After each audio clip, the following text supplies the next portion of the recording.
May pinalahi nga pagpakita sa pagpasakit ni Hesukristo. Kasagaran natong makita sa mga simbahan o sa mga pilgrim sites mga imahen sa pasyon sa atong Ginoo. Apan ani ay live sculpture interpretation sa 14 Stations of the Cross. Haom kaayo kini sa mga gusto nga makahuluganon ang ilang pagpamalandong karong Semana Santa. Paghatag usab kini og higayon nga daw nabatyagan mo gayud nga personal ang Kristohanong kasaysayan.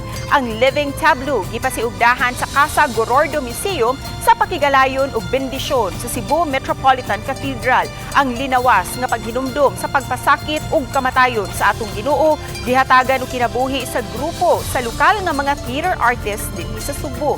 Busa subsub na ang ilang rehearsals kay labing usa-usab kini nga higayon nga usa ka live way of the cross. Ang live sculpture performance o interpretation sa Pasos ipahimutang atubangan sa Holy Door sa Cebu Metropolitan Cathedral ugma Miyerkules Santo, Abril 5 sa alas 7 hangtod na sa alas 9 sa gabii o kasusab kini alang sa publiko.